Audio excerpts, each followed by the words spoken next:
시청자 여러분 안녕하십니까? 먼저 이 시간 주요 뉴스부터 알아보고 갑니다. 정부가 오늘 오후 2분기 코로나19 백신 접종 계획을 발표합니다. 일반 국민을 대상으로 접종이 시작되는데 65세 이상 어르신과 함께 특수학교, 보건교사, 유치원, 초등학교 저학년 교사도 포함될 걸로 알려졌습니다. 경기 남부경찰청 부동산 투기사범 특별수사대는 투기 의혹이 제기된 시흥시 의원과 광명시 공무원에 대해 압수수색을 진행하며 강제 수사에 돌입했습니다. 중국 내륙에서 발원한 최악의 황사로 중국 베이징에 올 들어 처음 황사 황색 경보가 발령된 가운데 내일 새벽 우리나라에도 상륙할 전망입니다. 그룹 방탄소년단이 미국 최고 권위의 대중음악 시상식 그래미 어워드에서 아쉽게 수상이 불발된 가운데 오늘 밤 발표되는 미국 아카데미 시상식 후보에 영화 미나리의 윤여정 씨가 처음으로 개인상 후보에 오를지 관심이 쏠리고 있습니다. 그럼 오늘의 프레스룸 큐시트로 먼저 확인해 보시죠. 문재인 대통령의 격앙된 메시지에 대해 정치권에서 연일 논쟁입니다. 이 부분 짚어봅니다. 안 입고 오면 이직하란 글 작성자를 고발한 LH. 과연 일벌백계 할 수 있을까요? 김은미 기자의 백브리핑에서 알아봅니다. 청와대 출입기자에게 아버지가 폭행당했다는 국민청원 글이 논란입니다. 잠시 후 전해드립니다. 언제나 활기차게 시작하는 프레스룸 지금 출발합니다.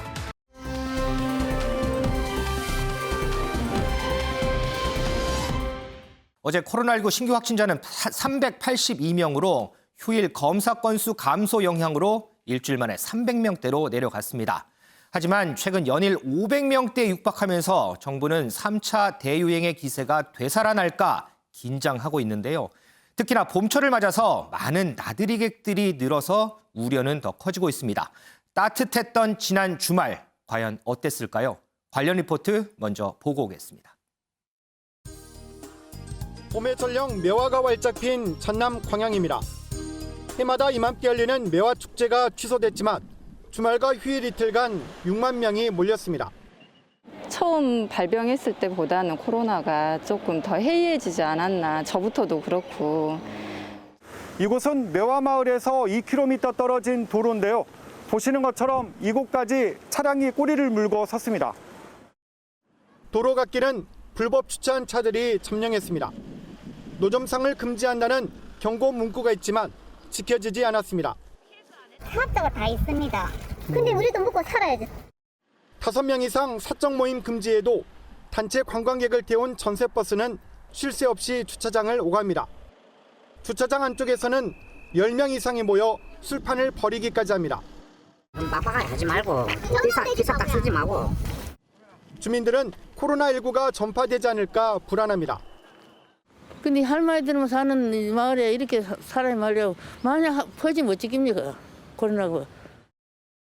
해당 지자체는 방문을 자제해달라는 안내문만 걸어놨을 뿐 방역 수칙을 점검하는 공무원은 보이지 않았습니다. MBN 뉴스 강세훈입니다. 올해 많은 지자체가 이 봄꽃 축제를 취소했습니다. 대신에 온라인 꽃축제로 대신하고 있는데요. 올 봄까지는 집에서 가족들과 온라인으로 봄꽃 감상해보는 건 어떨까 싶습니다. 그래도 술판은 좀 아니지 않나 싶어요. 이 집합금지 관련해서요. 지난주 이 시간에 가수 윤호윤호 씨가 자정까지 음식점에 머물면서 방역수칙 위반으로 경찰 조사를 받는다는 소식 전해드렸는데요. 그런데요. 이와 관련해서 새로운 주장이 제기가 됐습니다. 김은미 기자, 어떤 새로운 주장인가요? 네, 말씀하신 것처럼 지난주에 저희가 전해드렸었던 내용은 자정까지 일반 식당에서 이제 술을 늦게까지 먹었다. 그래서 방역 수칙을 어겼다라고까지만 전해드렸습니다. 근데 네. 여기서 새롭게 나온 거, 이 식당이 그냥 식당이 아니었습니다. 그냥 식당이 아니에요? 네, 그러니까 알고 보니까 여성 종업원이 있는 불법 유흥업소였다고 합니다. 네, 그래서 일반 음식점으로 등록을 하고 이제 유흥업소로 운영을 했었던 건데 이게 끝이 아닙니다. 경찰이 들이닥치니까 이제 같이 술을 먹던 윤호윤호 씨의 그 지인들이 경찰을 막고 시간을 버는 사이에 이제 윤호윤호 씨가 도망가려고 도주를 시도했었다라는 아이고. 게 네, 추가 의혹인데요. 네. 그러니까 이렇게 보면 사실 단순히 방역 수칙만 위반한 게 아니고 몸싸움까지 하면서 뭐 윤호윤호를 지키려고 했었던 이런 사람들의 경우에는 공무집행 방해죄까지 받을 수 있는 겁니다. 그러니까 당시에 이제 자정까지 머물렀다는 음식점이 알고 봤더니 불법 유흥 음식점이었고 네. 경찰이 들이닥치니까 지인들이 이 윤호윤호 씨를 보호하려고 몸싸움까지 벌였다라는 게 새롭게 제기된 의혹이군요. 네네. 그럼 이와 관련해서 윤호윤호 씨 측 입장은 있어요?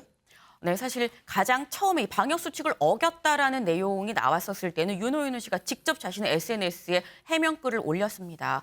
내 스스로한테 너무너무 화가 난다라고 그때 얘기를 하면서 죄송하다라고 얘기를 했었는데 이번엔 윤호윤호 씨가 아니라 소속사가 나섰습니다. 네. 윤호윤호 씨는 뭐 직접 의사를 아직 표현하지 않았어요. 소속사가 얘기하기로는 윤호윤호 씨는 방역 수칙을 지키지 못한 건 명백한 잘못인 게 맞다. 하지만 이에 대해 스스로 깊이 반성하고 있지만 방역 수칙을 어긴 거 외에 다른 잘못된 행동은 전혀 하지 않았다라고 얘기를 하고 있는데요. 그러니까 다시 말해서 불법 유흥주점인지도 몰랐고 여성 종업원이랑 같이 있지도 않았고 또 도망가려고 시도한 적도 없다라는 겁니다. 그러니까 구체적으로 윤호윤호는 친구가 오라고 해서 거길 처음 갔었던 몰랐던 장소인 거고 친구들끼리만 있었고 도주를 시도한 게 아니라 현장에서 성실히 협조를 했기 때문에 신분 확인을 하고 귀가 조치하라고 해서 귀가했을 뿐이다라고 얘기를 했습니다. 아무튼 소속사 측 입장은 어쨌든 제기된 의혹과는 상당히 좀 엇갈리는 부분이 있군요. 네, 사실 그렇기 때문에 약간 진실 공방으로 가는 거 아니냐라는 면도 좀 보입니다. 그래도 어쨌든 본인은 몰랐다고 해도 어찌됐든 이 불법 유흥주점을 방문해서 밤 10시가 넘은 시간까지 있었던 건 맞는 것 같은데 지금 이 수사가 진행 중이니까 이 다른 엇갈리는 부분도 아마 수사를 통해 밝혀질 것 같습니다. 앞서 이 온라인 꽃축제 얘기를 제가 했었는데요. 이 코로나로 봄꽃뿐만 아니고 사람과의 대면 만남 자체가 힘든 요즘 있죠. 이런 상황에서 미국에서는 관련한 이색 프로그램이 인기를 끌고 있다고 합니다. 김은미 기자. 네. 어떤 프로그램이길래 인기가 있다? 궁금하시죠? 네. 네. 그래서 영상 준비했습니다. 먼저 보고 오실까요? Hi, welcome to the tour. Let's go. Let's go meet the cows.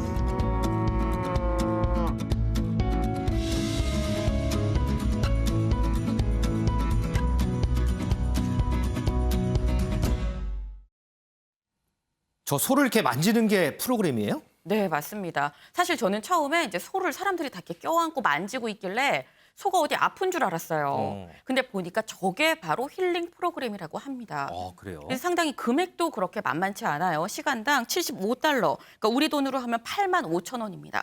시간당 85,000원이면 생각보다 좀 비싼 거 아닌가 싶기도 한데 네. 이 인기 폭발이라서 이게 지금 올해 7월까지 예약이 꽉 차 있는 상태라고 해요. 그러니까 이게 아까 말씀하신 것처럼 코로나19로 뭐 친구, 뭐 손주, 뭐 다른 먼 가족들 지금 만날 수가 없잖아요. 그러니까 만날 수가 없다 보니까 뭐 당연히 스킨십은 더더욱 할 수가 없는데, 그러니까 사람보다는 좀 감염 우려가 좀 덜하고 몸집이 큰 거를 좀 안게 되면 좀 더 포근한 느낌이 들잖아요. 그래서 이런 소를 안고 위안을 얻는다고 합니다. 그래서 혹시 그 동물학대 아니야라고 생각하실 수도 있을 것 같아요.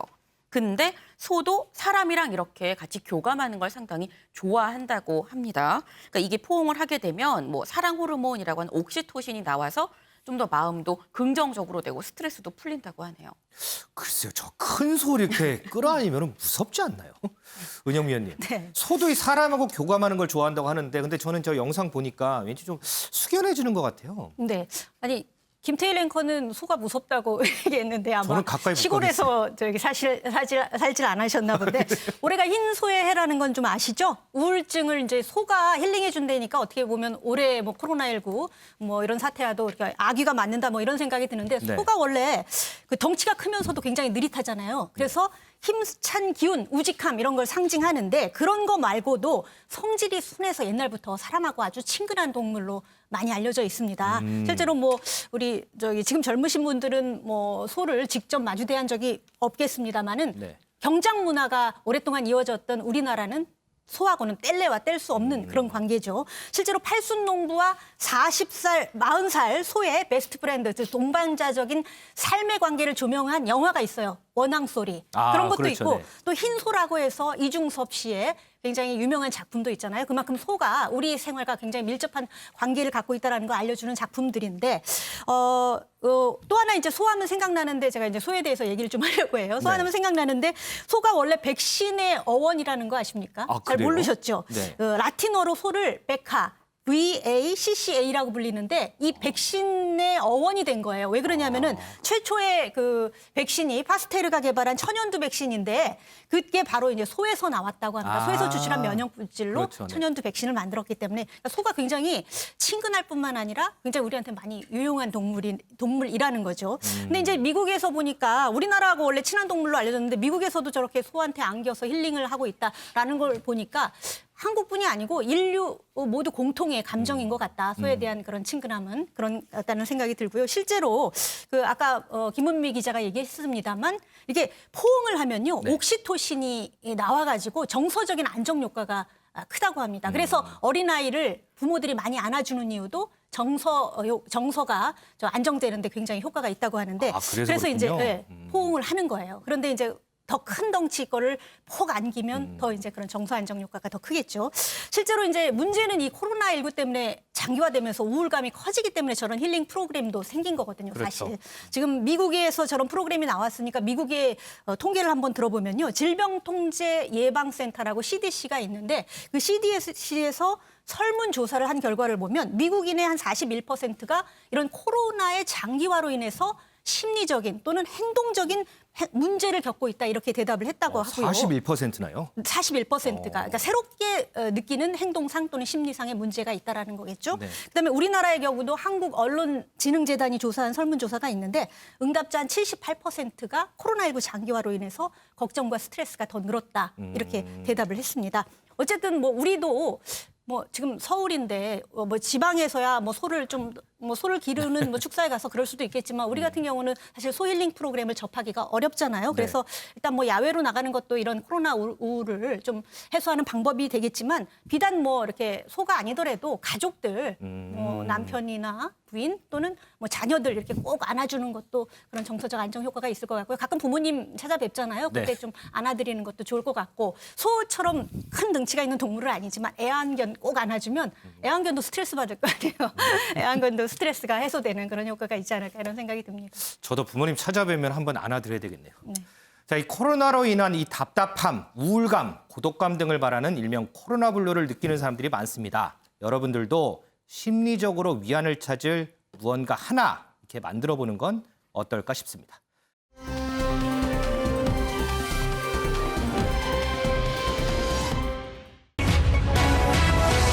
사랑이 죄, 공개 프로포즈 했다고 퇴학. 사랑하는 연인에게 공개 프로포즈를 한 파키스탄 여성이 있었습니다. 정말로 축복해줘야 할 일이죠. 그런데 이 여성, 이 프로포즈의 끝은 해피엔딩이 아니었습니다. 윤지영 기자, 네. 이 여성에게 어떤 일이 있었던 건가요? 네, 먼저 저희가 그 프로포즈 영상을 좀 준비를 해봤거든요. 영상 보면서 같이 얘기를 할게요. 네. 지금 보면 여성이 무릎을 꿇고 앉아서 사랑하는 연인에게 결혼을 해달라고 말을 하자 그 꽃다발을 받은 남성이 여성을 이렇게 꼭 껴안아줍니다. 아이고. 주위에서는 이 프로포즈를 축하하는 환호성도 들리고요. 네. 또 핸드폰 들고 촬영하는 사람들도 굉장히 많거든요. 네. 이게 지난 12일 보수적인 것으로 굉장히 유명한 파키스탄의 한 대학 캠퍼스에서 공개적으로 그것도 여성이 먼저 프로포즈를 하는 장면입니다. 여기까지는 굉장히 아름다운 프로포즈 스토리거든요. 그러네요. 아름답네요. 문제는 이 모습이 담긴 영상이 SNS에 퍼지면서 시작이 됐습니다. 네. 대학 측은 이 두 학생에 대해서 이 규정을 위반했다면서 특별 징계위원회를 연 건데요.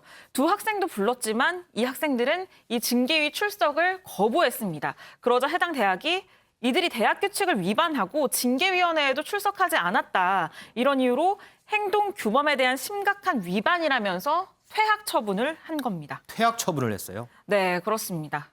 그런데 그러면 왜 퇴학 처분을 했을까? 무슨 규범을 어겼을까? 학교에서는 프로포즈 하지 말라 뭐 이런 규범이 있었던 거예요? 어떤 규범을 어겼길래 퇴학까지 한 거예요? 그러니까요. 저희가 봤을 때는 이게 정말 이해가 되지 않는 일인데 네. 이 파키스탄은 굉장히 보수적이고 또 특히 남녀 관계에 있어서 굉장히 엄격하기 때문에 그렇죠. 이 부부라도 공개적으로 애정 행각을 벌이는 일은 종교적, 문화적으로 허용하지 않고 있습니다. 그런데 공개적으로 이렇게 애정 행각을 벌였다는 이유로 규범 위반이라고 한 건데요. 현재 이 애정 표현을 한 남녀에 대해서는 온라인상에서 협박까지 이뤄지고 있다고 해요. 아이고. 하지만 반면에 이들을 응원하는 사람들도 있는데 이 파키스탄의 전설적인 크리켓 선수인 와심 아크람의 아내는 대학은 그들을 쫓아낼 수는 있지만 그들의 사랑을 쫓아낼 수는 없다. 기관에서 배우는 것보다 사랑을 통해서 배우는 게 더 많다라고 전하기도 했고요. 또 파키스탄의 전 총리 딸은 대학의 처분에 대해서 어리석은 짓이다라고 이렇게 비판을 하기도 했습니다.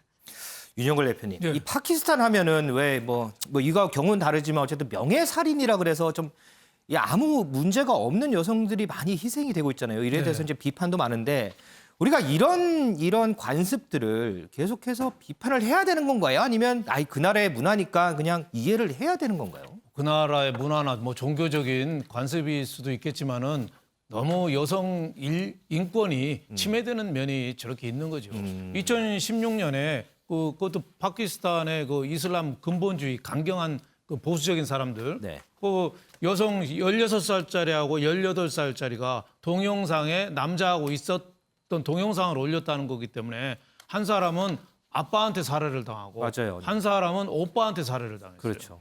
또 얼마 전 그것도 16년이죠.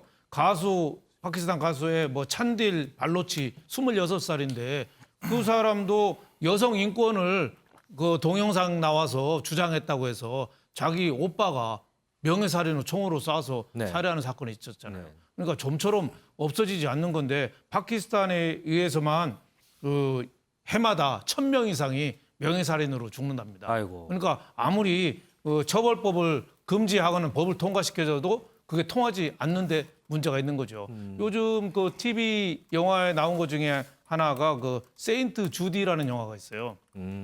주디 우드 변호사, 여성 변호사인데 미국에 네. 활동하는 실화예요. 네. 그걸 영화로 만든 건데 아프가니스탄에서 여성이 여교사가 자기 학생들, 여학생들하고 대로를 걸었다는 이유로 처벌받아요. 아이고. 그러니까 탈옥을 해가지고 미국으로 도망오거든요. 네. 그래서 미국에서 이제 재판하는 거예요. 미국에서는 그 아프가니스탄으로 송환하려고 하고 그 여자 입장에서는 송환하는 순간 그 처벌로 살해가 된대요. 그래서 처음에는 미국 법원에서 왜 여성만 우대하냐. 그래서 계속 기각을 했는데 마지막에서는 이제 여성 변호사가 이겨가지고 미국에 그 거주할 수 있는 권리를 확보하는 건데 그만큼 이렇게 이슬람 근본주의자들, 강경파, 보수파들의 그 명예살인 이런 거는 아주 좀 지나치다. 그래서 국제적인 여론도 좀 환기시킬 필요가 있지 않느냐. 저는 이런 생각이 좀 듭니다. 이 각 나라가 가진 문화는 당연히 존중받아야 합니다. 하지만요, 세계적인 추세와 동떨어진 특히나 자국 내에서도 비판이 나오는 이 문화에 대해서는 다시 생각해봐야 하지 않나 이런 생각을 좀 해봅니다.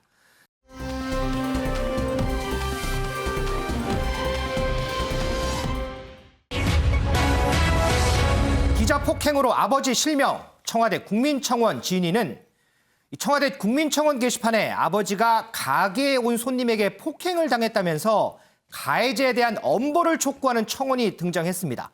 이동석 기자. 네. 그런데 이런 청원은 뭐 많이 올라오잖아요. 그런데 이번 청원이 왜 논란이 되는 이유는 뭐예요? 네, 폭행을 당해서 억울하다 이런 청원글은 사실 많이 오르락내리락합니다. 그렇죠. 그런데요, 아버지가 일방적으로 폭행해 오른쪽 눈이 실명됐다는 이번 청원글은요, CCTV 영상이 공개되면서 큰 화제를 불러일으키고 있습니다. 영상을 함께 보시면요, 두 남성이 나란히 주차장으로 이렇게 걷기 시작합니다. 그런데 갑자기요, 오른쪽 남성이 왼쪽 남성을 폭행하기 시작합니다. 어이구. 흔히들 잽을 날린다고 하죠. 네. 폭행을 가하기 전 준비 행동도 분명 운동선수를 했다 이런 생각이 드는데요. 무차별적인 폭행은 남성이 쓰러진 뒤에도 계속됐습니다. 피해자의 아들은 가해자가 식당에 올 때마다 술값을 제대로 계산하지 않아 가게에 오지 말라는 아버지에게 폭행을 가했다. 그러면서 아버지는 현재 고통으로 살고 있다고 전했는데요. 아이고. 가해자가 누군지 궁금하지 않으신가요? 네. 네, 가해자가 누군지 살펴봤더니요. 한 신문 정치부 소속 기자였다고 합니다. 정치부 소속 현직 기자라고요? 그렇습니다. 청와대 출입기자 신분인 것으로 현재 전해지고 있는데요. 영상을 통해 보셨겠지만 폭행 수위가 일반인 수준이 아닙니다. 네네. 가해자는 국제당수도연맹 지도관장 출신인 것으로 유단자까지인 것으로 현재 확인이 되고 아이고, 있고요. 네. 네, 이에 대해 국제당수도연맹이 나섰습니다. 가해자에 대한 회원 자격 박탈 소식을 전했는데요. 현재 가해자는 불구속된 상태로 재판이 진행 중인 것으로 알려지고 있습니다. 그런데 지금 재판이 이제 진행 중인데 재판 진행 중인 이후에도 이 청원을 올린 이유는 뭐예요? 네, 일단 가해자와 피해자는요 17년간 안 지인 사이로 알려지고 있습니다. 오랜 피해자의 기간 아들은요. 알았던 그렇습니다. 사이군요. 네, 알고 지내던 사이인데요. 피해자의 아들은 가해자가 청와대 출입기자 신분으로 형량을 가볍게 받을까 두렵다며 청원에 올린 이유를 적었습니다. 네, 사회의 모범이 되어야 할 사람이 운동을 무기 삼아서 타인의 인생을 망치게 됐다며 치료비는 물론 사과 없는 가해자의 엄정 처벌을 요구하기도 했는데요. 일단 국민청원은 현재 2만 5천 명 이상이 동의를 한 상태입니다. 이처럼 청원글이 화제를 보면서 온라인상에서는 대구 지역의 한 신문사 이름과 실명이 현재 오르락 내리고 있는 상태인데요. 해당 기자는 3월 초까지도 정치부 현안에 기사를 작성한 것으로 현재 파악이 되고 있습니다. 그러면 이 가해자로 지목된 이 청와대 출입기자라는 이 사람 입장은 있어요? 네, 일단 가해자는 현재 입장이 없는 상태입니다. 가해자가 소속된 신문자 관계사가 일단 기자들의 취재에 이렇게 답했는데요. 지금은 바빠서 곤란하다. 이런 답변으로 현재 말을 아끼고 있는 상태입니다. 가해자로 지목된 기자는 말을 아예 없고요. 다만 가해자 아내가 나섰습니다. 피해자와 가족들에게 너무 죄송하다면서도 술값을 제대로 내지 않아 싸움을 했다는 부분은 사실이 아니다 이렇게 전했는데요. 피해자가 남편에게 다가와 먼저 싸움을 제안했다고 주장까지 했습니다. 청와대 춘추관 관계자는요. 가해자의 폭행의 진위 여부가 확인되면 규정에 따라서 조치가 있을 것, 그러면서 후속 조치가 있을 가능성을 예고하기도 했는데요. 폭행 확인 영상이 공개된 만큼 청와대가 어떤 조치를 내릴지 현재 관심이 모아지고 있는 상황입니다. 요즘 시대에요. 이 청와대 출입기자가 아니고 청와대 출입기자 할아버지라도 죄를 지으면 처벌받아야 합니다. 자신이 저지른 죄에 대해서 그 누구라도 합당한 처벌을 받는 것, 민주주의의 기본입니다. 그래야 국민들이 대한민국을 더욱 자랑스럽게 생각할 겁니다.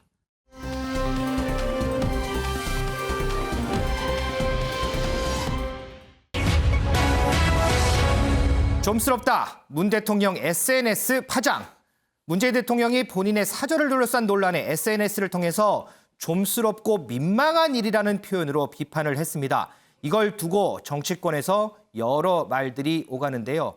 이동석 기자, 네. 처음 이 SNS 공개됐을 때 일부 사람들은 이거 가짜뉴스 아니야? 막 이런 얘기도 하더라고요. 이거 문 대통령이 직접 올린 게 맞아요? 네, 저도 그런 얘기 굉장히 많이 들었는데요. 일단 문 대통령의 좀스럽다는 표현은 주말 내내 화제를 불러일으켰습니다. 문 대통령은 지난 금요일이었죠. 사저를 둘러싼 논란에 대해 좀스럽고 민망한 일이다. 그러면서 야권의 의혹 제기를 멈춰달라 이렇게 SNS에 글을 올렸는데요.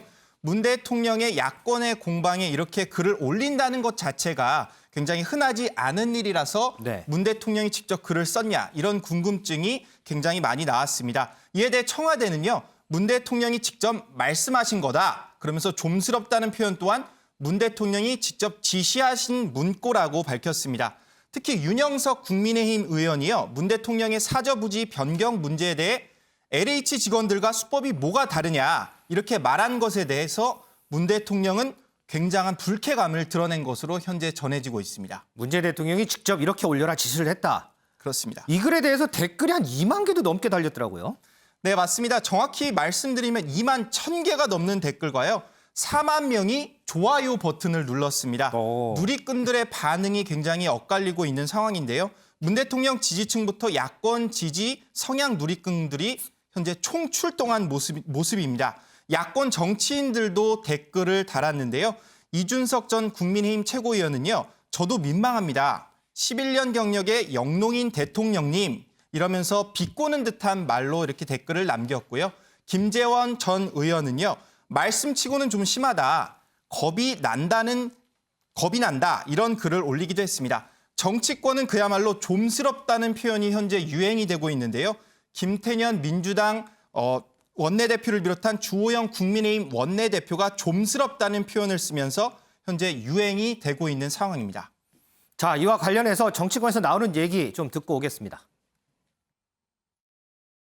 앞에서는 독점한 듯이 공정을 외치면서 뒤에서는 불공정을 반복하는 이 정권의 부끄러운 민낯을 우리 국민들은 알아차린 지 이미 오래입니다. 감정적 분노를 거두고 직접 국민 앞에 나서서 소상히 설명하면 될 일입니다. 대통령의 말대로 모든 절차는 법대로 진행하면 될 것입니다. 윤정 기자, 이외에도 정치권에서 뭐 어떤 얘기들 막 나와요? 현재 국민의힘은 이 문 대통령 부부가 지난해 4월 매입한 사저부지 가운데 농지가 절반가량 포함돼 있는 것, 그리고 이 농지가 올해 1월에 대지 변경으로 형질이 바뀌었다는 점, 이걸로 이 과정에서 석연치 않은 특혜 의혹을 제기를 하는 상황입니다. 네. 방금 전에 이 관련 목소리도 들었는데요. 이 국민의힘은 문 대통령이 분노를 거두고 직접 국민에게 설명하라 이렇게 얘기를 하고 있는데, 여기에 대해서 여당은 오히려 이 아방궁 총극을 되풀이하지 말라라면서 경고에 나섰습니다. 관련 발언 듣고 이어가겠습니다. 제가 볼 땐 일종의 병적 수준입니다. 10년 전에 다들 아시다시피 노무현 전 대통령 봉화 사절을 지금 국민의힘 소속 많은 의원들이 아방궁이다, 노방궁이다, 저주에 가까운 비난을 퍼붓지 않았습니까? 절차적으로나 내용적으로 전혀 문제가 없는 양산 사저에 대해서 결토당토 않는 주장을 1년 가까이 반복해서 하고 있으니 대통령께서 직접 메시지를 낸 것이 아닌가 싶습니다. 선거를 앞두고 무책임한 정치 공세에 대해서 자제해달라라는 인간적인 호소다라고 생각을 하고 있습니다. 노무현 대통령의 봉화 사저와 관련돼서 아방궁이라고 그 난리를 쳤던 야당은 아직 사고 한마디 없습니다. 그 당시에 재미를 봤죠. 야당이. 그 당시에 봉화를 다녀오지 않은 국민들이 대다수였기 때문에 진짜인 줄 알고 국민들은 믿었습니다. 네, 이 아방궁 논란 기억하시는 분들도 있을 텐데요. 고 노무현 전 대통령의 이 봉화마을 사저를 두고 지난 2008년 한나라당은 아방궁을 지어서 사는 전직 대통령은 없다라고 비판을 했습니다. 당시 한나라당은 고 노무현 전 대통령의 이 사저 부지가 대지 10,000평이라면서 이 점을 문제 삼아서 아방궁이라고 이렇게 지적을 한 건데요. 네. 이 당시의 사저는 1,289평으로 확인이 됐고, 문제가 된 대지 10,000평이라는 거는 국가 소유로 건립이 되는 경호동까지 포함했을 때 면적인 것으로 확인이 됐습니다. 하지만 이 논란을 제기했던 야당은 여기에 대해서는 별로 설명을 하지 않은 상황이거든요. 그런데 이런 이 여당의 설명에도 불구하고 야당은 공세를 이어가고 있습니다. 네. 이 주호영 원내대표는요, 어제 SNS를 통해서 대통령의 진노에 국민들이 어찌할 바를 모른다. 문 대통령 가족이 지금 진행하고 있는 농지 구입, 용도 변경이 모두 다 불법이다라고 몰아세우면서 설명을 하라라고 요구를 했는데요. 그러자 김태년 당대표 직무대행 오늘 열린 당 중앙선대위에서 주 원내대표를 향해서 정말로 좀스럽고 민망하다라고 강하게 비판을 했습니다. 그러면서 현직 대통령의 사저 문제를 가지고 비료비, 농약비까지 공개하라는 건 정말 좀스럽지 않나라고 이렇게 비판에 나섰습니다. 은영 위원님, 이 문재인 대통령이 지금까지 SNS를 통해서 이렇게 강한 메시지를 내놓은 적이 없었던 것 같거든요. 그렇죠. 이 정도까지 표현을 한 이유가 뭐가 있을까요? 일단 대통령 SNS 메시지 자체가 많지는 않습니다. 어쩌다 이제 내는 건데, 그것도 이제 보통은 어떤 메시지의 주제와 관련된 부서에서 대통령께 이렇게 하겠습니다 하면 대통령이 뭐 수정을 한다든가, 오케이 아주 승인을 해주면 그때 이제 발신되는 그런 형태인데, 이번에는 좀 대통령이 일단 직접 지시를 했고 좀스럽고 민망하다 이 표현이 좀 문제가 되고 있는데, 이 표현도 직접 지시를 해서 그렇게 나간 걸로 알려져 있잖아요. 그래서 그 양산 사저 농지 매입과 관련해서는 이미 이제 여러 차례 1년여간 설명을 여러 차례 했는데도 갑자기 이제 또 나와가지고 LH와 수법이 똑같다 뭐 이런 식으로 LH 사태와 엮어서 마치 그 양산 사저 관련 내용이 뭐 정권의 부패, 나아가선 대통령의 부패와 관련된 듯이 이렇게 정치 공세를 펼치는 걸 더 이상 참을 수 없다. 그래서 대통령이 좀 화가 났다, 좀 참기 어려웠다 이런 생각이 들고요. 한마디로 이제 야당의 이런 뭐 이렇게 지적이 합리적인 비판을 넘어서서 좀 도를 넘었다, 정치적 공세다 이렇게 보기 때문에 아예 이번에 선을 그어야겠다 하면 대통령이 작심을 한 것 같습니다. 그래서 이제 이런 경우 이제 대통령이 직접 메시지를 내면은 일부 지지층의 결집 효과가 있는 것도 뭐 사실이고요. 다만 이제 이 표현이 좀 원래 우리나라 말로 하면 좀 더 이제 강하게 느껴집니다. 좀스럽다가 아마 뭐 이렇게 표준어일 거예요. 그런데 그 말 자체가 좀 강하게 느껴지다 보니까 표현 논란이 일고 있는 건데, 사실 그 내용을 떠나서 이제 표현이 문제가 되다 보니까 좀 어감이 강하잖아요. 그러다 보니까 이제 야당에서 또 새로운 이제 공세의 빌미를 잡은 거예요. 어떻게 보면. 그래서 이게 자꾸 사실 끝났어야 되는 문제를 가지고 또 뭐 정치권에서 주고받고 공방으로 이어지는 그런 상황인데요. 그래서 사실 뭐 대통령 입장에서는 작심하고 하신 거지만 이 여권에서도 일각에서는 왜 대통령이 굳이 직접 메시지를 내게 하느냐 이 문제를 가지고 어차피 양산 사저가 대통령 개인의 문제이니까 그런데 왜 개인 대통령이 직접 내기를 하느냐 또 왜 직접 그런 표현을 좀 다듬지 않고 그냥 내보냈느냐를 가지고 좀 정무 기능에 문제가 있다라는 지적도 나오는 게 사실인 것 같습니다만 어쨌거나 대통령이 그런 거 다 생각하셨을 텐데도 불구하고 더 이상 참기 어렵다 이런 생각에서 아마 하신 것 같고요.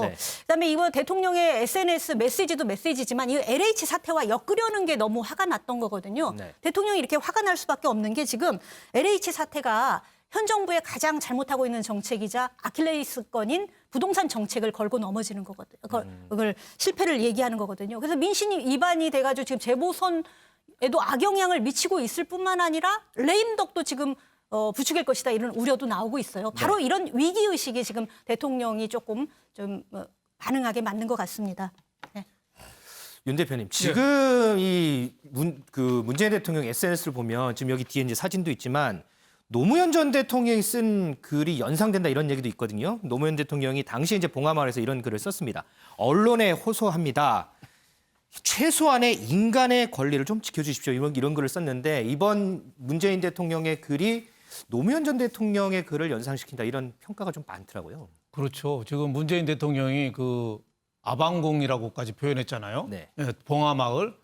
노무현 대통령이 낙향해서 고향으로 돌아갔는데 그 아방궁이라 어마어마하다 뭐 이렇게 해서 그때 그 많이 당했던 피해의식 그 트라우마가 지금도 남아있는 거 아닌가. 그래서 저렇게 좀스럽고 민망하다 저렇게 격정적으로 감정적으로 대응한 거 아닌가 이런 생각이 들어요. 그 당시에 사실 그 대통령이 그만두고 자기 고향으로 내려가는 건 사실 좋게 평가를 해야 되거든요. 네네. 예, 우리 뭐 전직 대통령이 다 서울 근방에만 살지 자기 고향으로 내려간 거는 노무현 대통령이 처음이었어요. 처음이었지. 그래서 아방궁을 건설한다. 그때 뭐 집이 거의 사생활을 못할 정도였으니까. 그래서 노무현 대통령이 그때 언론에 그 글도 썼던 걸 기억이 나요. 저희 집 안뜰을 좀 돌려주세요. 내가 집 밖에 마당에도 못 나간다. 일거수일투족이 카메라에서 다 지키고 찍고 있어가지고 하나하나 다 추적이 되니까 내가 사생활을 못 하겠다. 정말 괴롭다. 뭐 이런 식으로 했는데. 커튼 치고 그래서 뭐 그렇죠. 밖에 상도 못 봤다 뭐 이런 얘기도 있더라고요. 우리 언론들이 좀 심하긴 했어요. 그래서 그런 점은 있는데 지금 문재인 대통령이 그때 그 논란하고 자신을 좀 대비하는 거는 제가 보기에는 좀 맞지 않는 측면도 있어요. 왜냐하면 지금 문재인 대통령에 대해서 국민들이 궁금해한 게 두 가지거든요. 첫째는 이제 사저 부지의 70%가 농지인데 농민이 아닌데 그걸 어떻게 10년 이상 경작했다고 샀냐. 서울에 주로 계신데 10년 이상 저 양산까지 400km가 되는데 어떻게 왔다 갔다 하면서 농사 졌냐. 그거 궁금해하거든요. 또 하나는 농지로 샀는데 9개월 만에 대지로 집 짓는 대지로 지목 변경이 됐어요. 그러면은 일반인들도 농지 사면은 그렇게 신청만 하면 대지로 바꿔주냐 집 질 수 있게. 거기에 대해서는 국민들이 궁금하잖아요. 네, 거기에 대해서는 문재인 대통령이 직접 설명을 해주면 돼요. 기자실 오셔서 기자들한테 설명하고 하면 되는 거예요. 그래서 너무 그 노무현 대통령 때 그 트라우마 갖고 그 비교해가지고 그때도 그러더니 또 우리를 괴롭혀? 이렇게 하지 마시고 지금이라도 소상하게 설명을 하면 얼마든지 저는 언론도 납득하고 국민도 납득할 거다 이렇게 생각합니다. 이 역대 어느 대통령이나요, 이 사저로 많은 논란이 있었습니다. 이 사저 잔혹사다 이런 얘기까지 나오던데 이번 사저 논란도 어떻게 마무리가 될지 이 부분 관심으로 남습니다.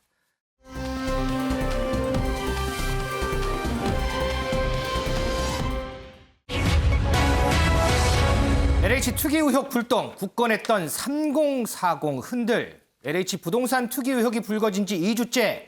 이 문제가 문재인 대통령의 지지율에도 영향을 끼쳤습니다. 이동석 기자, 이 문재인 대통령 지지율 어떻게 영향이 있었어요? 네, 일단 50, 60 세대보다 문 대통령을 향한 부정평가 수치가 3040 세대에서 증가한 걸 확인할 수 있었습니다. 저 중간에 녹색 부분을 한번 주목해 주시면요. 30대에서 부정평가가 일주일 만에 44%에서 51%로 7%포인트 증가한 걸 확인하실 수 있는데요. 네. 20대나 50대 이상 세대와 달리 30, 40 세대에서 이렇게 변한 이유, 바로 부동산 이슈에서 민감하게 반응하기 때문으로 분석이 되고 있습니다.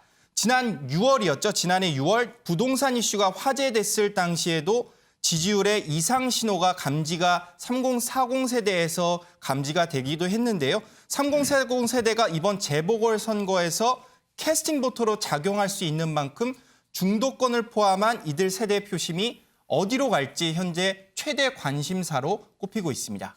이 LH 문제는 문 대통령 지지율뿐만 아니라 이 서울시장 보궐선거에 나선 후보 지지율에도 영향을 끼치는 것으로 보입니다. 이 기자, 서울시장 보궐선거에 나선 후보들 영향, 지지율은 어때요? 네, 일단 LH 사태가 재보궐선거에 어떤 영향을 줄지 굉장히 관심이 모이는데요. 무엇보다 서울시장 재보궐선거에 있어서 야권 후보가 여권 후보보다 더 높은 지지를 받고 있다. 이런 여론조사가 발표가 됐습니다. 네. 지금 그래픽을 통해 확인하실 수 있는데요. 야권 단일 후보로 정해질 경우 양자 대결을 조사한 겁니다. 오세훈 후보가 야권 단일 후보로 나설 경우 박영선 후보를 7.3%포인트 앞섭니다. 안철수 후보가 야권 단일 후보로 나서게 된다면 박 후보를 11.8%포인트 우세한 걸로 이렇게 조사가 됐는데요. 네. 야권 후보가 어느 후보가 나선다고 하더라도 박영선 후보보다 높은 지지를 받을 가능성이 이번 여론조사를 통해 확인하실 수 있는 겁니다. 다만 서울시장 적합도 조사에서는요. 박영선 후보가 오세훈, 안철수 후보를 모두 제치고 가장 높게 나타나기도 했습니다.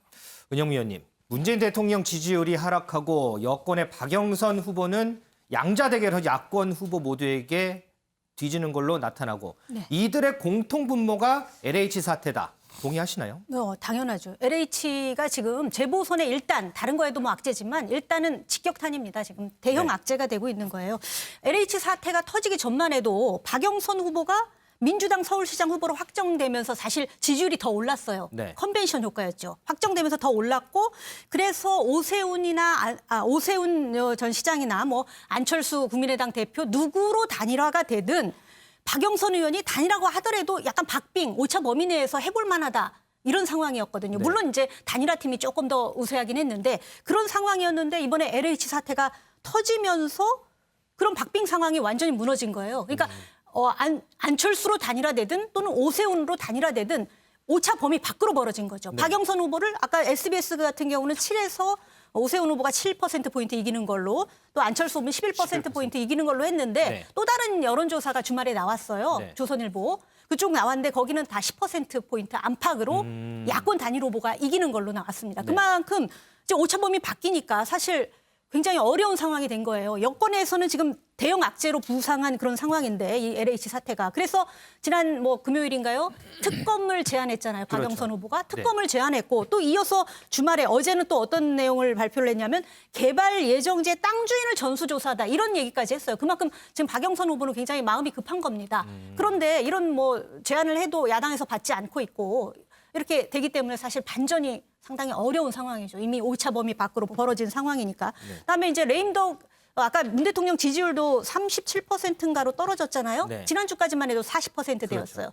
신년 기자회견 효과로 원래 30%대로 떨어졌다가 다시 올라갔거든요. 한 두 달여 동안 40%대 초반을 유지했는데 이번에 다시 일주일 만에 다시 37%로 내려온 거예요. 그만큼 그 LH 사태가 재보선의 악영향뿐만 아니라 레임덕 우려를 부추길 수 있다. 이런 우려까지 나오고요.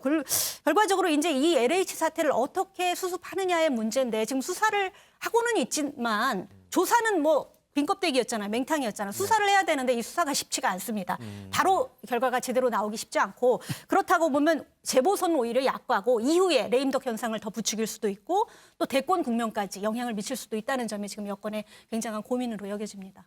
윤지영 기자, 이 가운데 특히나 안철수 국민의당 대표는 청와대 국민청원까지 올렸더라고요. 네, 맞습니다. 안철수 대표 이 청와대 국민청원을 올렸는데 신도시 투기 사건에 대한 검찰의 수사를 촉구한다라는 내용입니다. 지난 13일 날 올린 글인데요. 이 안 대표는 윤석열 전 검찰총장의 마음을 담아서 공직자들의 신도시 투기 사건에 대한 검찰의 수사를 촉구한다라고 밝혔습니다. 그리고 이렇게 국민청원을 올려야 했던 이유, 여기에 대해서는 자신의 기억이 맞다면 대통령은 현재 제1야당을 대표하는 분과도 만남이나 대화가 없었던 것 같다.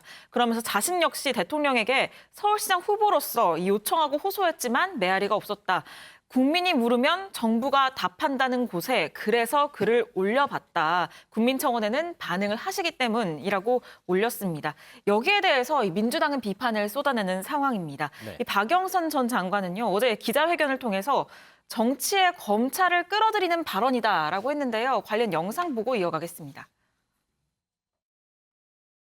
오늘은 또 시민 안철수께서 윤석열 전 검찰총장의 마음을 담아 검찰 수사를 촉구했습니다. 만약 대망을 품고 있었던 검찰총장의 마음이 담겨서 검찰이 수사를 지휘한다면 과연 공정한 수사라고 시민들이 신뢰할까요? 제2의 BBK, MB 아바타가 될 것입니다. 오세훈, 안철수 두 후보는 현재 법적으로 불가능한 검찰 수사 지휘를 주장하고 있습니다. 이것부터 잘못됐습니다. 뿐만 아니라 이 신동근 민주당 최고위원의 경우에도 비슷한 비판을 내놨는데 이제는 윤석열 아바타를 자처하는 것인가 라면서 그래도 대통령 후보로 나섰던 사람이 체면이 있지 아무리 마음이 급하다고 해도 윤석열 파리에 나선다는 게 안쓰럽다라고 비꼬기도 했습니다. 그런데 반대로 추미애 전 장관은 윤석열 전 총장에게 입장을 요구했던데 이건 왜 그런 거예요? 네, 어제 SNS를 올렸는데요. 이 부동산 시장 부패, 검찰 책임이 가장 크다라고 주장을 했습니다. 네. 그러면서 이제 와서 검찰이 대형 부동산 비리를 수사하면 제대로 할 수 있고 정의롭다고 한 윤석열 전 총장이 직접 입장을 밝혀라라면서 이 윤 전 총장의 입장 표명을 요구를 하고 나섰는데요. 이 추 전 장관은 검찰공화국과 부패공화국은 매우 닮은 꼴이다라면서 검찰이 과거 부산 해운대 LCT 사건 수사를 제대로 하지 않았다는 점을 지적을 하면서 이런 것 때문에 지금 부동산 부패로 이어진 것 아닌가 이런 의문을 제기를 했습니다. 윤 대표님, 방금 추 전 장관 입장 들으셨는데 네. 어떻게 보세요? 아무래도 뭐 그동안에 윤석열 검찰 전 총장하고 현직 법무부 장관 때 대립을 많이 했잖아요. 네. 그러니까 이제 윤석열 검찰총장은 지금 사퇴를 했지만은 검찰 주도 수사가 빨리 시행이 돼야지 네. 아니면 증거 다 인멸된다. 검찰 주도로 지금이라도 안 하면 안 된다고 계속 주장하고 있잖아요. 예, 안철수 대표도 그걸 국민청원까지 해서 검찰이 수사해야 된다고 얘기하고 하니까 그 추미애 장관은 지금 어떻게 보면 정부 편을 드는 거죠. 정부에서는 아직 검찰이 뭐 중대범죄가 6대 범죄에 안 들어가고 수사권이 없으니까 수사가 안 되는 거잖아요. 네네. 그러니까 지금 그 이유를 정부 편을 들어서 검찰이 그 과거에도 비리가 더 있었고 비리를 오히려 옹호하는 것도 많았는데 검찰이라면 다 아냐. 뭐 이렇게 어떻게 보면 역성을 드는 거 아니냐 이런 식으로 들고 또 추미애 전 장관의 말은 저는 뭐 큰 의미는 없다 이렇게 생각이 돼요. 박범계 장관도 오늘 뭐 고검장들하고 대화하고 그랬습니다만 지금 제일 중요한 거는 잘 드는 칼로 자르는 거거든요. 근데 지금 안 드는 칼로 자꾸 썰고 있어요. 몇만 명 조사해야 뭐 거의 몇 명 안 나오잖아요. 7명? 안 드는 칼로 아무리 썰어야 무슨 소용이 있겠어요. 잘 드는 칼로 싹 자르야지 잘 되는데 그걸 잘 드는 칼을 쓸 수 있는 게 지금 검찰이죠. 그래서 박범계 장관도 뭐 검사장들하고 아무리 얘기한들 소용없습니다. 검사들을 빼놓고는 지금 수사를 할 수가 없고 지금 이 순간에도 증거를 인멸을 하는 게 지금 이 순간에도 진행이 되고 있고 또 수사 대상이 거론이 안 된 사람도 다들 공포스러워해요. 네. 지금 그 LH공사 직원 2명이나 극단적인 선택을 했잖아요. 왜 그렇겠어요? 검찰에나 경찰 사정당국에 내가 수사 대상이 될 거라는 생각만 해도 사람들은 그렇게 두렵답니다. 그래서 사정당국의 가장 큰 민원이 뭐냐? 나 이왕 불러줄 거면 좀 빨리 좀 불러주세요. 불안해서 못 살겠습니다. 네. 이 2명도 그런 선택을 했다고 봐요. 그래서 아직 뭐 사인 네. 분석은 하고 있으니까요. 네, 그래서 뭐 여러 가지 이유가 있겠지만 지금 검찰을 비난하는 건 옳지 않다 이런 생각이 듭니다. 네. 자, 이런 가운데 박범계 장관은요, 전국 조금 전에 이제 언급이 나왔었죠. 전국 고검장들을 소집해서 LH 투기 의혹과 관련해서 대응 방안을 논의했습니다. 관련된 내용 영상으로 보고 오겠습니다. 검찰 수사권이 제한된 상황에서 검찰에 어떤 역할 주문하실 건지. 수사권이 제한됐다기보다는 검찰 개혁의 일환으로 수사권 개혁이 있었습니다. 그럼에도 불구하고 우리 검찰이 할 수 있는 역할들이 저는 상당히 많이 있다고 생각을 해요.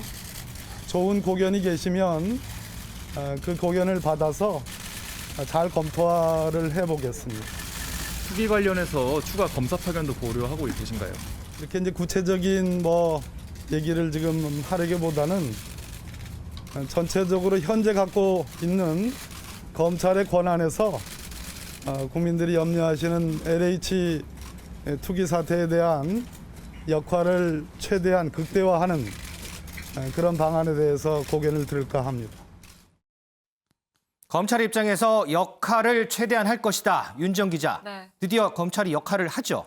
네, 맞습니다. 이 대검이 오늘 부동산 투기 사범 수사협력단을 설치를 했다라고 밝혔습니다. 네. 대검이 일선 검찰청의 수사 지원과 그리고 경찰청의 수사 협력을 위한 컨트롤 타워 역할을 수행을 하겠다라고 나선 건데요. 네. 이 수사협력단의 단장은 이 추미애 라인으로 불렸던 이종근 대검 형사부장이 맡게 됐고요. 네. 또 형사 1과장과 그 범죄 수익 환수과장 등 3명의 과장과 3명의 검찰 연구관 등 총 20명으로 구성이 되게 됩니다. 검찰도 LH 사태 관련해서 드디어 본격적으로 투입이 되는 것 같습니다. 향후 수사 과정 한번 지켜보도록 하겠습니다. 이런 가운데 김은미 기자, 네. 윤석열 전 총장이 지인들에게 했던 얘기가 이목을 끈다고 하는데 무슨 얘기를 했길래 이목을 끄는 거예요?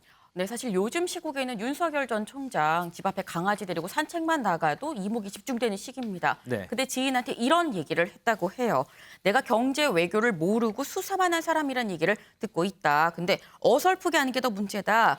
잘할 수 있는 사람을 알아보고 인재로 등용하는 게 더 중요하다라는 말을 했다고 하는데, 그러니까 어설프게 아느니 내가 그 일을 가장 잘할 수 있는 사람을 알아보는 안목이 있는 게 더 중요하다라고 얘기를 한 겁니다. 근데 사실 이런 정치인 김영삼 전 대통령이 좀 이런 평가를 받고 있죠. 네. 본인이 다방면으로 다 해박하게 안다기보다는 어떤 일에 대해서 그 일에서 전문가, 그러니까 적재적소에 그 필요한 인물을 잘 배치를 했다라는 이런 얘기를 하는데, 윤 총장이 이런 얘기를 한 거, 나는 이런 보는 안목이 있다라는 어떤 자신감의 표현으로 볼 수 있겠습니다. 은 의원님, 사실 어설프게 아는 게 더 위험하긴 하죠. 네, 그렇긴 한데 윤 전 총장의 대권 후보가 되기 위해서 지금 숙제가 여러 가지 있다고 제가 가끔 말씀을 드렸는데 그중 네. 하나가 일단 처음이 이제 검증 공세예요. 가족, 장모라든가 부인과 관련된 검증 공세를 돌파하는 거가 있고요. 두 번째가 선거가 이제 조직의 문제인 만큼 정치 세력을 결집하는 문제가 있고, 세 번째가 시대 정신과 정책 역량, 비전을 어떻게 보여주느냐.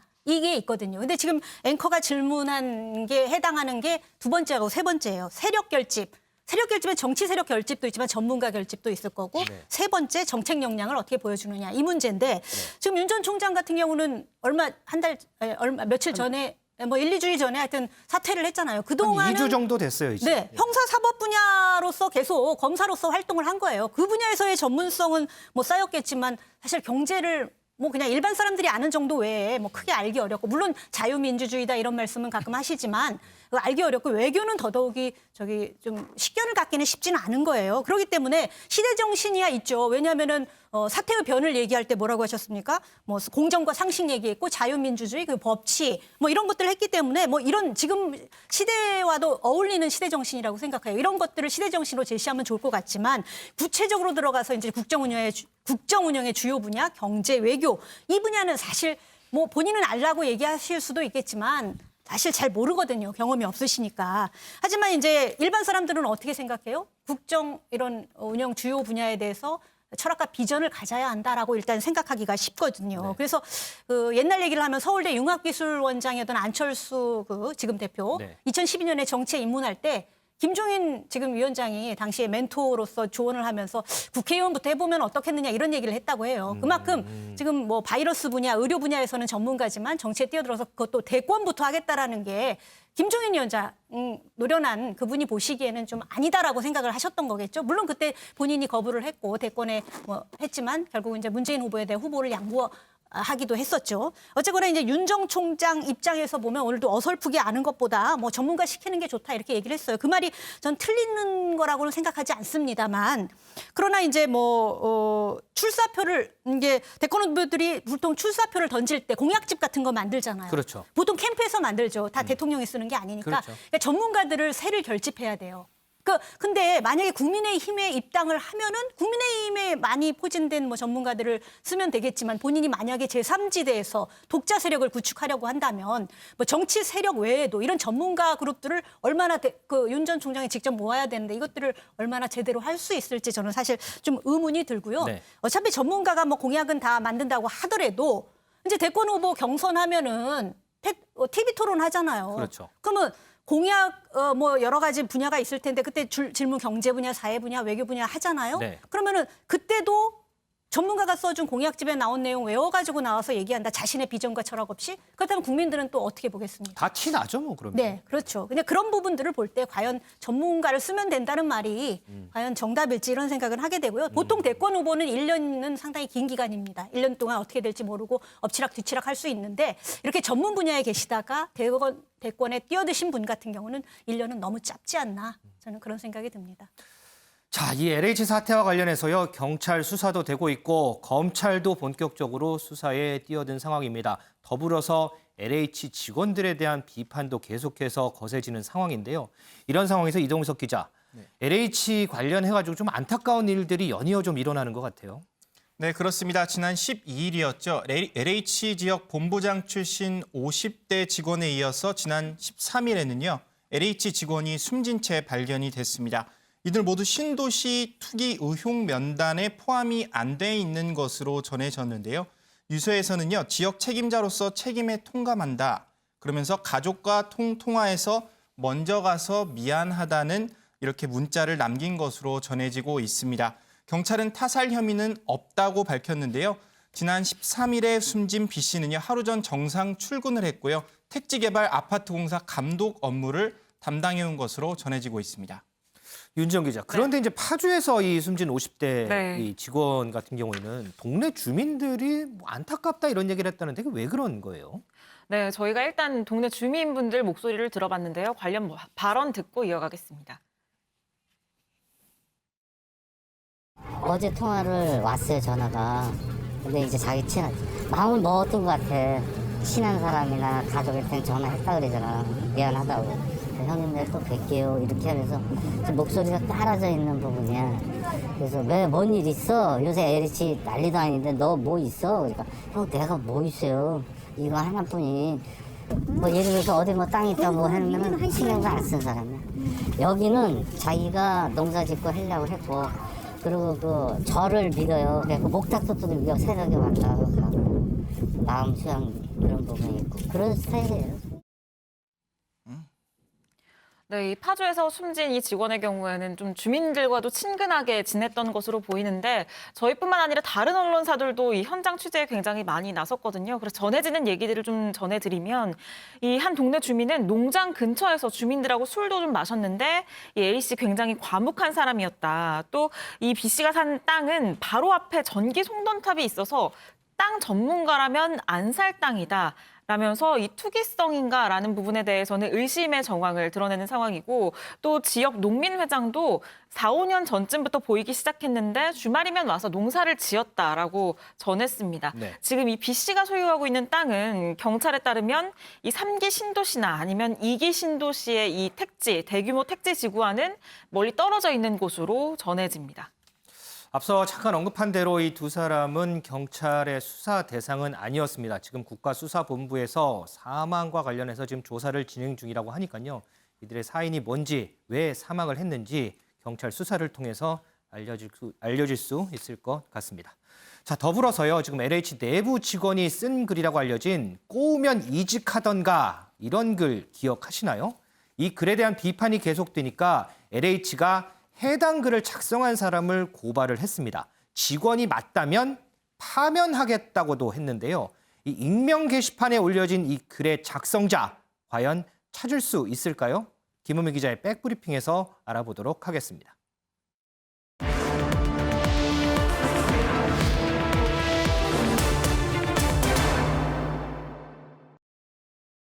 최근 블라인드의 LH 직원으로 추정되는 분이 이 사태에 관련해서 안 입고 오면 이직해라는 취지의 글을 써서 좀 공분을 샀는데 적절치 않은 그 글을 쓴 사람이 있다 이렇게 확인이 되었습니다. 제가 보기에도 참으로 온당치 않은 그런 행태입니다. 결코 용서받아서 안 된다는 생각이기 때문에 가능한 방법을 통해서 조사를 해서 책임을 묻도록 그렇게 하겠습니다.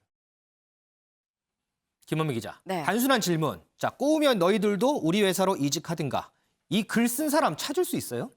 뭐 결론부터 말씀드리면 뭐 거의 불가능에 가깝다라고 말씀드릴 수 있을 것 같습니다. 불가능에 가깝다? 네, 일단 이 익명 게시판인 블라인드 앱, 블라인드 측은 협조 요청이 오면 최선을 다해서 협조할 생각이다라고 밝히긴 했습니다. 네. 근데 이 블라인드 처음에 가입할 때 자기가 속한 회사의 이메일을 넣고 인증을 받아야 되거든요. 네. 근데 이 이메일 이 기입을 하면 비공개로 암호화 로직에 따라서 저렇게 뭐 어쩌고 저쩌고 ASF 막 나오잖아요. 암호화가 돼서 저장이 됩니다. 그래서 이 글을 쓸 수 있는 계정이 생기면 이 글을 쓸 수 있는 계정이랑 자신의 이 이메일 주소 정보랑은 이 중간에 연결고리가 자동으로 파기가 된다라고 해요. 그러니까 다시 말해서 이 블라인드 앱의 관리자도 글을 쓴 작성자가 누군지 전혀 알 수가 없다라는 겁니다. 그러면 뭐 수사에 협조하고 말고 뭐 이런 거 할 게 없잖아요. 맞습니다. 사실 이렇게 수사에 적극 협조한다는 이 익명 게시판의 말도 있는 그대로 믿기가 어려운 게 사실인데요. 네. 제가 질문 하나 드릴게요. 네. 만약에 우리 회사 익명 게시판에 어떤 글이 올라왔습니다. 근데 거기에 글을 쓴 사람을 회사가 색출을 했어요. 네. 회사가 색출을 하면 김태일 앵커는 계속 그 익명 게시판 이용하실 건가요? 저는 이용 못하죠. 저도 마찬가지예요. 근데 누가 이용을 할 수 있겠습니까? 익명 게시판의 생명은 보안과 익명성 유지잖아요. 근데 이게 그 색출을 하게 된다고 하면 이 익명 게시판 존재 가치가 아예 사라지게 되는 겁니다. 때문에 이 회사 측에서 익명 게시판 블라인드 앱 측에서 하는 말을 다 믿을 수가 없는 셈이기도 하고요. 그러면은 회사 압수수색 해가지고 서버 뒤져보면 되는 거 아니에요?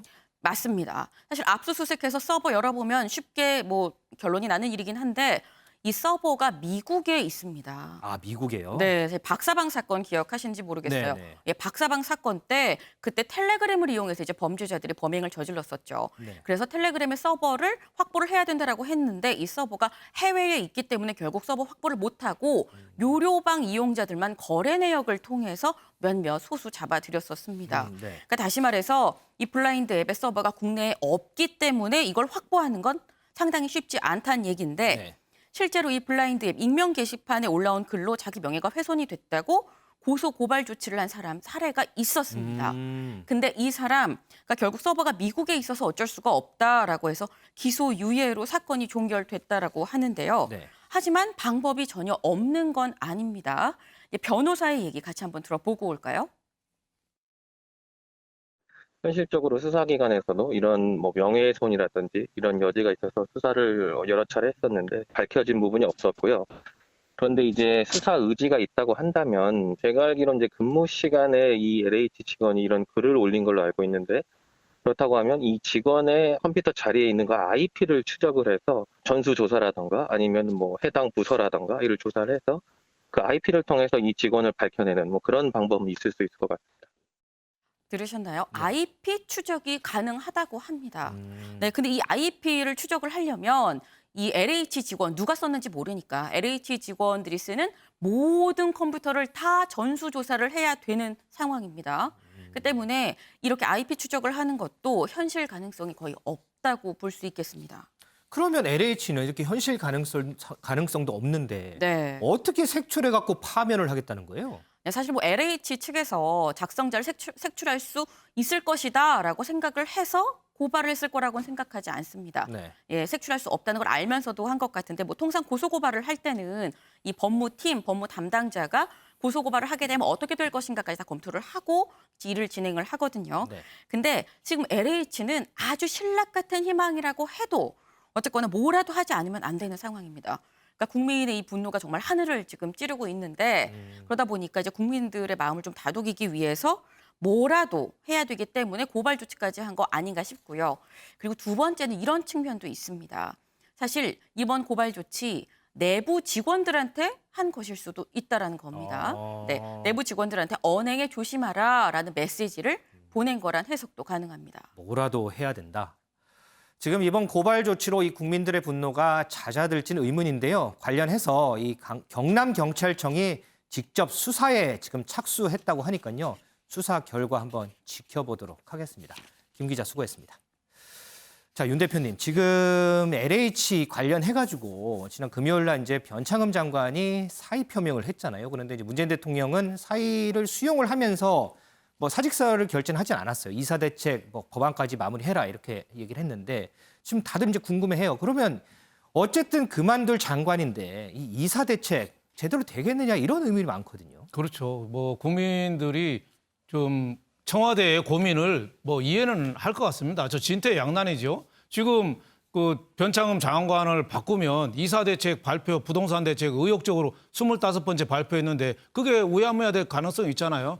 공공주도로 부동산 시장에 주택 공급을 한다는데 그게 우야무야 될 가능성이 있으니까 또 바꾸기도 그렇고 또 안 바꾸자니 국민들이 지금 화가 많이 나 있잖아요. 네. 예, 수사가 제대로 안 되고 있고 아니 부동산을 안정시키는 데 앞장설 공기업 직원이 오히려 내부 정보를 이용해서 투기에 했다. 국민들이 분노하고 있잖아요. 그래서 저는 문재인 대통령이 그 고민은 이해는 합니다만은 지금은 시간이 중요할 때 아닌가. 신속성. 정광석과처럼 해야 될 거 아닌가. 그 변창흠 장관이 뭐 부동산 대책 안정시키는 물론 순기능도 있습니다만은 국민들이 볼 때는 LH공사 사장을 한 사람 오히려 조사를 받아야 돼요. 그리고 부동산 정책에서 제일 중요한 건 신뢰거든요. 근데 LH공사하고 변창흠 장관은 이와 벌써 신뢰가 떨어져 버렸어요. 조사를 앞두고 얼마 전에 그랬잖아요. LH 직원이 뭐 내부 정보로 뭐 부동산을 산 것 같지는 않다. 뭐 이런 식으로 벌써 방어막을 치고 있으니까 무슨 조사를 해도 이 국민들이 납득을 못 하거든요. 그래서 저는 이왕 한 거 어정쩡한 개각이나 시한부 유임 이렇게 하지 말고 정광석화처럼 경질해버려라. 그리고 야당하고 대화해가지고 빨리 서두르면은 청문회 얼른 하고 하면은 빨리 할 수 있습니다. 너무 오히려 지금처럼 무주공산체로 어정쩡하게 시간 끄는 것보다 오히려 그게 낫지 않겠느냐. 그래서 저는 변창흠 장관 빨리 바꾸고 그리고 검찰 수사 전격적으로 좀 투입해가지고 국민들이 원하는 거 지금 궁금해한 거거든요. 그걸 좀 밝히는데 최선을 다해라 이런 말씀을 좀 드리고 싶습니다. 경찰에 이어서 검찰까지 수사에 뛰어들었습니다. 방금 언급한 대로 이 부분들이 국민들이 궁금해하는 부분을 빨리 밝힐 수 있을지 궁금해집니다.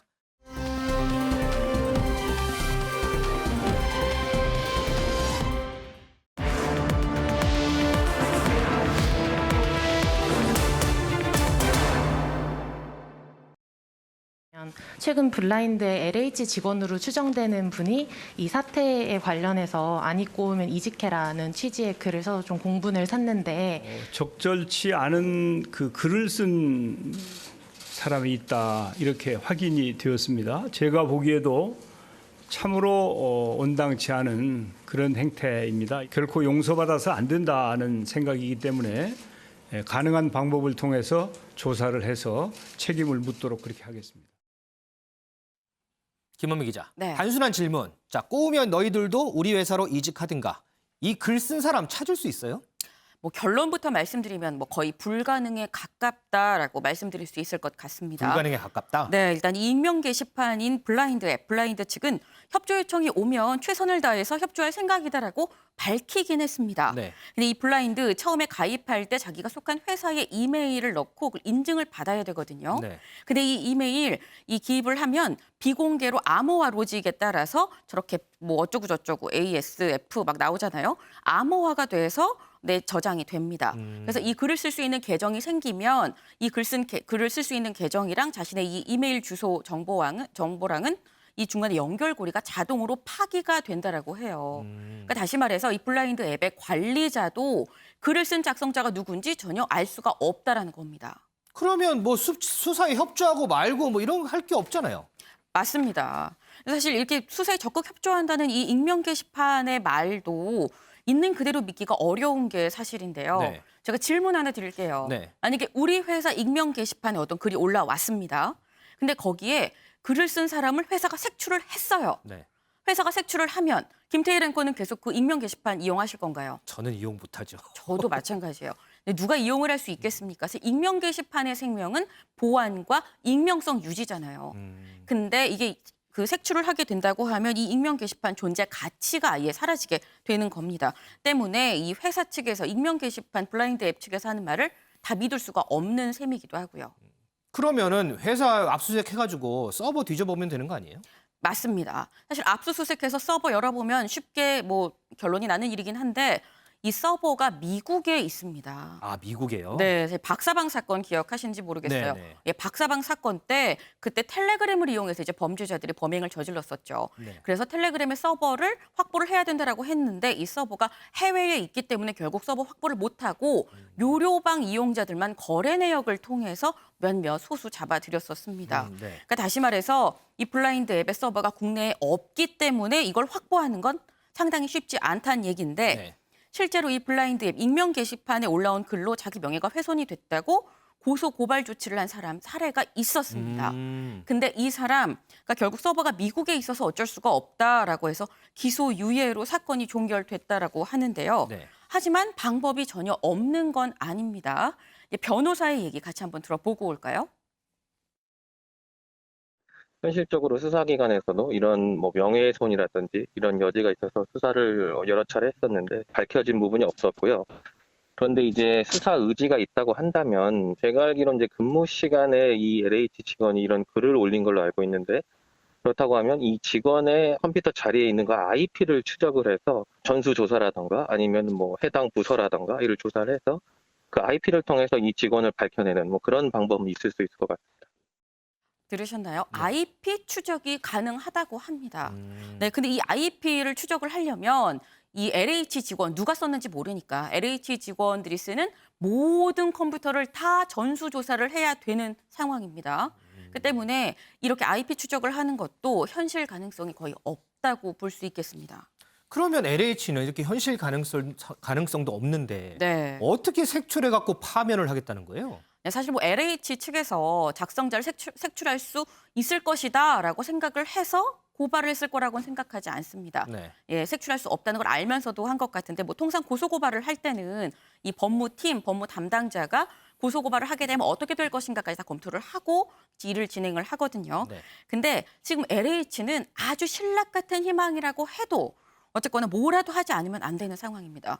그러니까 국민의 이 분노가 정말 하늘을 지금 찌르고 있는데 그러다 보니까 이제 국민들의 마음을 좀 다독이기 위해서 뭐라도 해야 되기 때문에 고발 조치까지 한 거 아닌가 싶고요.